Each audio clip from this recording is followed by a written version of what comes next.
Hey guys, newest truck in the shop here, the Axial Poison Spyder Wraith. Most all of you guys have probably seen this by now if you're into crawlers.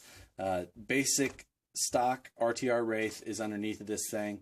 New Poison Spyder wrapped body, which is now a official Jeep style rather than the samurai inspired hood that was on the last RTR.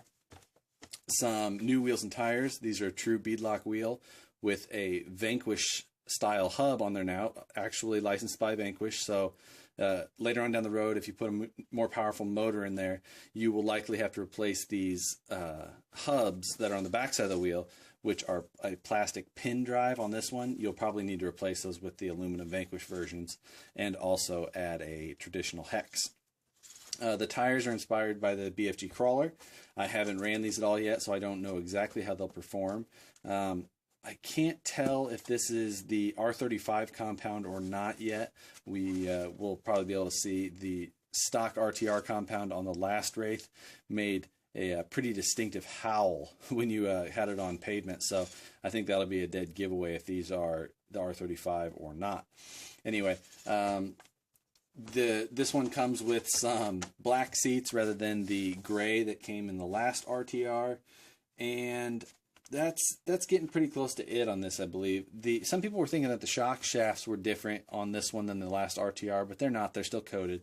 So just to point that out. Beyond that, I have not figured out exactly what my intentions for this truck are. Axial didn't think they were going to have any more of these available to send me, so they told me that they were going to just send me a regular ready-to-run truck for my hit-and-run project.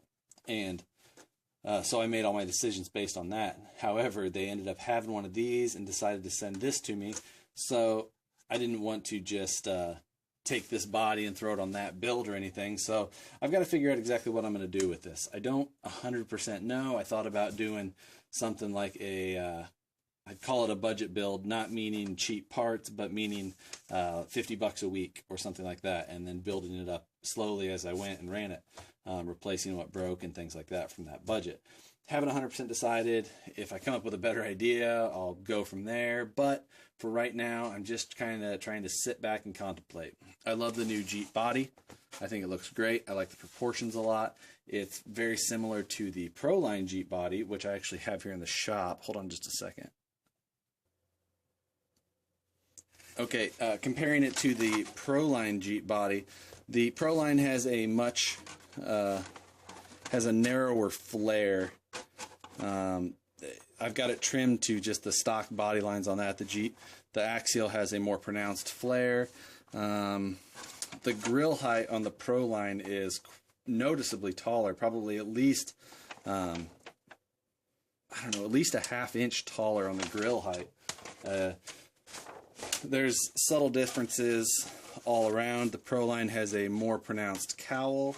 It's got the V-notch doors rather than the more straight line Ultra 4 style. I prefer that, but just little differences all around. So a little bit of difference there. And then I don't have a full Dynamic Concepts Rubicon body here, and this is a really cut up version that was on my Wraith, but the Dynamic Concepts has a shorter grill than even the Axial version. And then, of course, the Dynamic Concepts has separate fenders and side panels, and then the hood is separate to lift up. But anyway, just that little thing. Anyway, if you guys have any ideas for the build or anything you'd like to see, you can shoot them my way. I haven't quite figured out exactly what the project will be yet, so we'll just kind of wing it and see if we come up with anything good. So we'll see you guys later on, and hopefully see more from this truck here soon.